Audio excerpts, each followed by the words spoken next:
For breakfast during my luteal phase, I usually start with 3 pasture-raised eggs to make sure that I'm getting in all of the B vitamins that I need to make that progesterone and all of the protein that I need to make the progesterone that should be rising during this phase. The luteal phase and building up that uterine lining is such an energy demanding process. Our metabolism raises by 20%. So eating a good breakfast like a queen is always beneficial for our hormones. And so I also have A2 protein yogurt. The A2 protein is just better for our body to digest. It's easier on our digestive system. And then I have some fresh antioxidant rich berries and then some enzyme rich raw honey from local bees for my digestive system. And I just love to start my day off with a big breakfast because it's really good for our cortisol levels, for our hormones, for building all the energy that we need throughout the day. And so make sure you wake up and tell your body you love it by nourishing it with great, yummy food. One of my favorite herbs to include during my luteal phase is dandelion root. Dandelion root is really beneficial for reducing PMS symptoms and bloating and just overall hormonal balance. It helps your body detoxify any excess estrogen, which is what causes PMS and bloating and painful periods and all of those mood swings that we don't want. So what I'll do is I'll put 2 tea bags from traditional medicinals and put them in a mason jar, fill it up with water, and steep it in the sun for about 2 hours and then sip on it the rest of the day. And it really does infuse my body with so much medicine and helps with bloating and any of those just uncomfortable symptoms that arise during the luteal phase. So that's a really big tip of mine. I love to add some local honey into it to just sweeten it up and give my body some beneficial digestive enzymes as well. And yeah, I'll sip on that after breakfast until lunchtime and just infuse my body with a lot of love and support. My favorite forms of movement during my luteal phase are longer walks and resistance type of workouts because your cortisol is naturally higher, so you don't want to be doing anything that's going to overly stress out your body. So any of the high impact and just like overly exerting exercises are not going to be beneficial. They can cause your body to hold on to water and also raise your stress levels, which is going to cause PMS in the second half of the luteal phase, which is not what we want. So I just love to go on longer walks. I'm going for a 5-mile walk right now. I love vinyasa yoga and workouts like resistance type of training, but nothing too crazy and high strenuous like HIIT workouts or anything like that.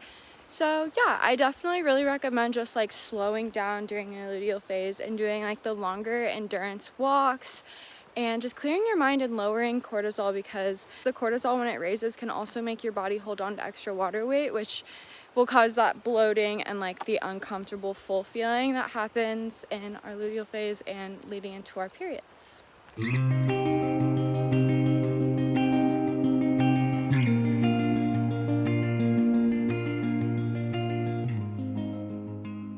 Okay, it's lunchtime and I have myself a random little bowl. I always make myself random bowls for lunch, whether that's just leftovers thrown in a bowl with some fresh produce from dinner the night before, or just a random concoction of things that I have in the fridge. And today it's kind of a mix of both. I had a leftover bit of salad from last night with like balsamic dressing and olive oil and a bunch of fresh produce, and then I threw in some raw carrots and some more arugula and some fresh herbs from my windowsill and some watermelon radish and some wild-caught smoked salmon and some sauerkraut and a juicy mango, along with some salt and pepper and a little bit of lemon juice. And then I have my dandelion root tea that I've been sipping on today. When it steeps for a long time, it starts to take on like a coffee flavor, and so a lot of people use it as a coffee substitute because it has that bitter constituent that helps like with the like coffee taste. And when you add vanilla and stevia and some ice, it tastes like a vanilla cold brew. So that's a little hack for a little liver love PMS friendly drink. But yeah, so a little bit of why I'm eating these things. All of these things really support your body during the luteal phase. Fresh herbs like basil are really great at just helping support your body through all of the phytochemicals in them with the antioxidants and all of those good things. The watermelon radish and the arugula contain a sulfur compound, and that helps nourish your liver and your estrobolome in detoxifying out any excess estrogen to prevent what we talked about earlier, like PMS and any of those unwanted moody symptoms. And then mango, this is an organic mango and they're in season right now, which is really great. And Mango, according to Ayurveda, is tridoshic, and so the sweet component to it helps nourish all facets of our being, and during our luteal phase, we need the extra carbs, we need the extra sweetness and fuel to help with the energy demanding process of building our uterine lining. And then wild caught salmon has omega-3 fatty acids that are anti-inflammatory and just really great for our body. And then raw carrots, I talked about this in my last video, but I try and eat a raw carrot every single day because it's really great for estrogen detox. And it has all of those good glowy compounds like vitamin A that helps our skin glow from the inside out. And then I always add some type of fermented food. I had a sip of kombucha earlier that I didn't show.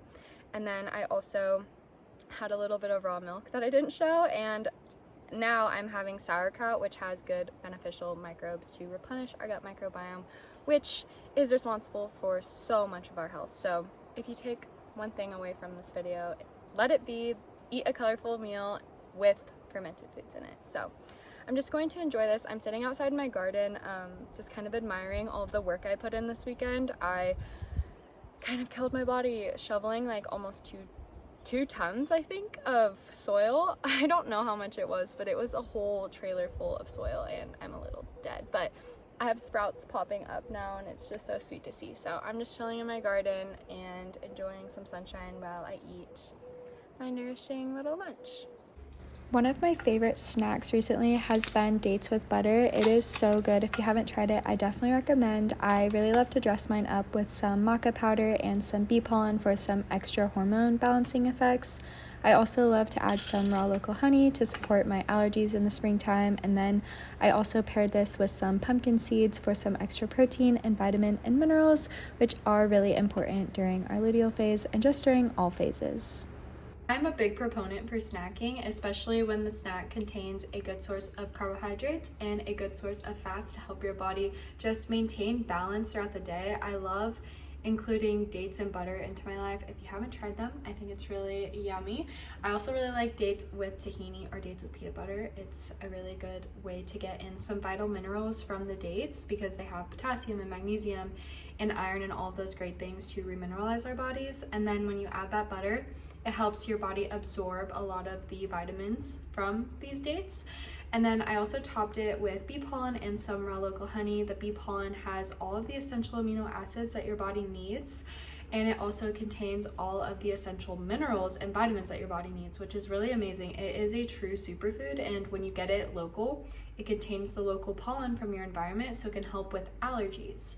And then raw local honey also has that local pollen in it, and it also has a bunch of beneficial enzymes for your digestive system. For dinner, I made one of my favorite recipes of all time, and it is very luteal phase friendly. That is deconstructed burger bowls, and I use Japanese sweet potatoes, which are my favorite sweet potato. I literally eat them almost every single day, and I made those into some Japanese sweet potato fries with some sea salt, pepper, avocado oil, and garlic powder, and roasted them at 450 in the oven for about 20 minutes.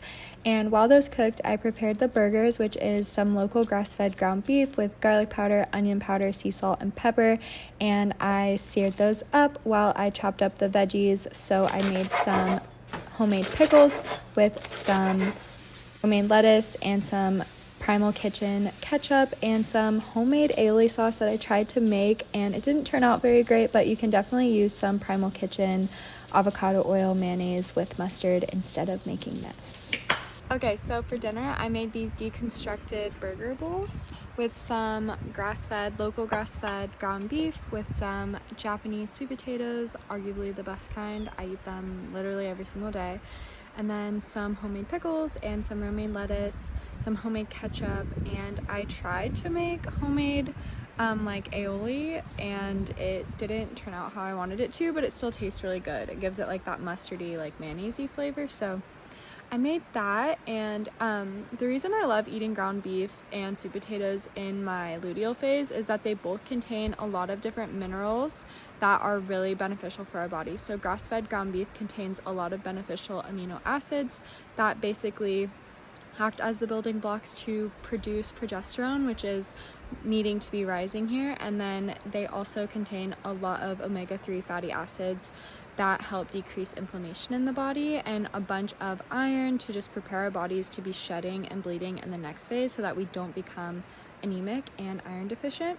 And then And then Japanese sweet potatoes contain a lot of beneficial and healthy carbs, and our bodies need more carbs in our luteal phase, so I love to reach for like the root vegetables. And then yeah, it's just a fun little like way to have it because I didn't have any sourdough, or else I would have made like sourdough burgers, but I think that this is really colorful and fun. But yeah, this is dinner, and I usually have a sweet treat and some tea before bed, so I'll show that too. But this is kind of an overall what I eat in a day during my luteal phase.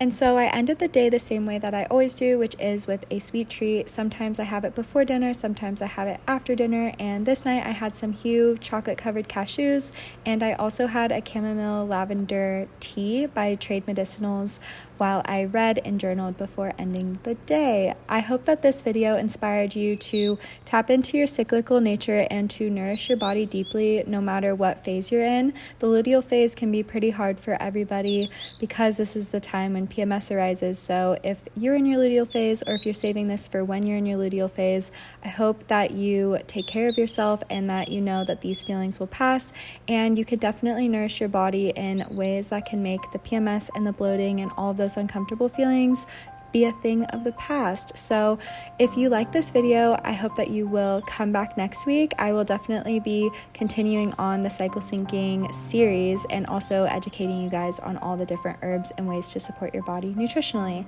Until next time, I hope you guys are all taking some deep nourishing breaths out in nature with the sun against your skin and your feet in the soil. I will see you all next week with another video. I love you. Sincerely, your friend, Emma.